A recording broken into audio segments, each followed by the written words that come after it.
Hey there guys, it's Metro, and today we will be continuing the Mythic Plus Dungeon Boss series, this time examining Viz'aduum the Watcher, who is arguably the most mechanically complicated boss fight ever to be included into a 5-man, let alone a timed run in World of Warcraft's history. The amount of times I've reached the end of an upper Karazhan only to wipe 4+ times to this boss is immeasurable, so let's get right into it and break it down step by step. There are 3 unique phases to this encounter, and it's important that you understand all 3, as none of them are particularly easy. Phase 1 starts down on the platform where you used to find Prince Malchezaar, and most of the mechanics in this phase do carry over into subsequent phases, so it's important that you learn them now while you have plenty of room to navigate. The one mechanic that does not carry over, however, is known as Command Fellbeam. Viz'aduum will order the ship to target a player and blast the ground under them with a green beam. The best and only real way to deal with this mechanic is move in a line away from the direction it's coming. Every time you take some damage from it, it will drop one patch, so you drop a patch, then move and drop another until it's done targeting you. You could also use an immunity or magic reduction to drop multiple patches in one spot if you really feel like you need to save some space. The second ship will also perform Command Bombardment, which will essentially fill the room randomly with green swirls that you will need to avoid. This mechanic is trivial in phase 1, as you should be capable of pushing him out of the phase before it really becomes a problem, but either way you have a large area to avoid it in, so you should never get hit. The mechanic will carry over to phase 2, so understand it now while you have extra room.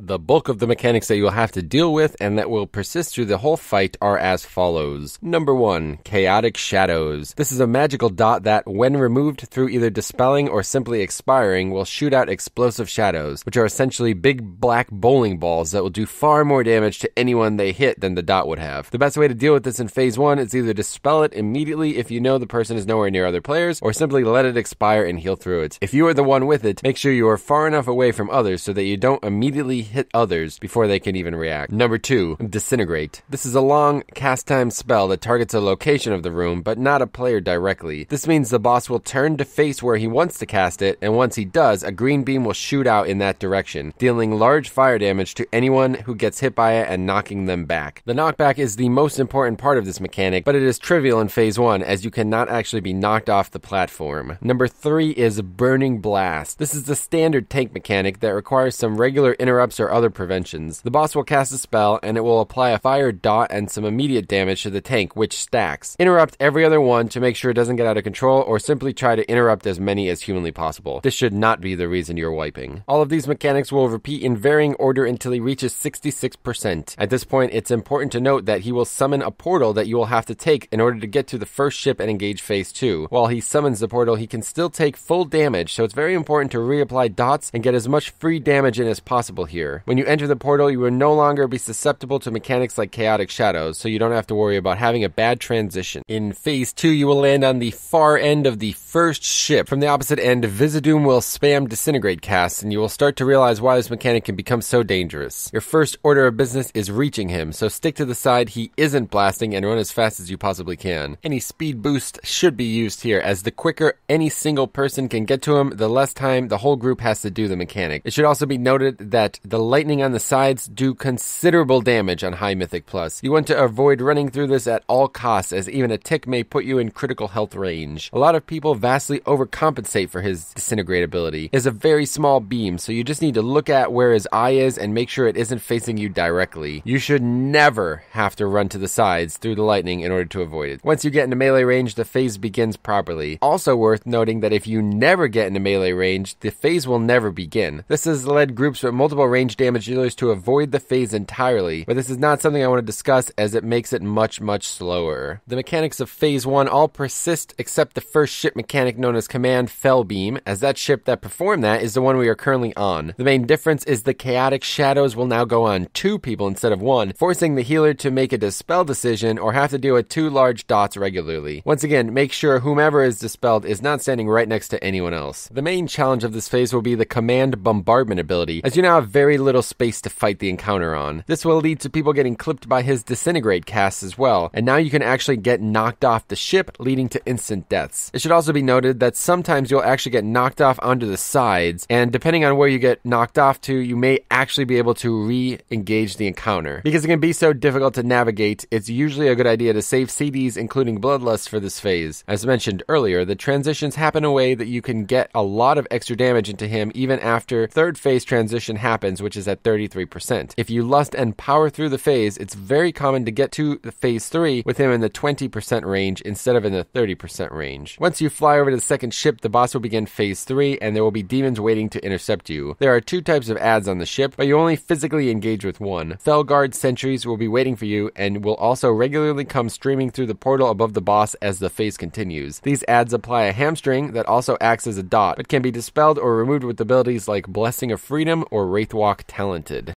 At first glance, it may seem like these adds are a major roadblock and need to be carefully dealt with, but in reality, the phase is far more complicated than the last and offers a key strategy window you need to take full advantage of. As soon as you land on this ship, the boss will begin channeling an ability that you do not want to reach completion, but while it's being channeled, it does nothing. The channel is very long compared to most things in 5-mans, and Blizzard has done this in order to bait you into thinking you need to interrupt it ASAP. In reality, every second he is channeling is a second he is doing absolutely nothing. The 2 command abilities are no longer happening as you've gone through the ships that are doing it. So gather up all the adds and rush for the boss as fast as you can. Cleave them heavily while focusing all damage on the boss. If you followed our advice previously with Lust, you'll have the boss near dead before his mechanics even start. Interrupt the beam at the last possible second to ensure this. If and when you do actually engage phase 3, expect a regular stream of adds, as well as the second add we spoke about pestering you. There are bats flying above throwing shadow damage down near players, but serve as nothing more than annoyance and to complicate the already heavy damage in the phase. Chaotic Shadows mechanic will now apply to 3 players, which serves as a pretty serious enrage, as it's very difficult to actually survive 3 of these going out more than once or twice. Because of this, you want to stack the deck heavily in your favor to make sure that you keep phase 3 as short as possible, using a large burst window coming out of phase 2 and heavy DPS with all the adds, taking advantage of any exponential damage your classes can provide from hitting multiple targets onto the boss. Done this way, the fight is very straightforward, but if you are expecting to spend a lot of time in phase 3,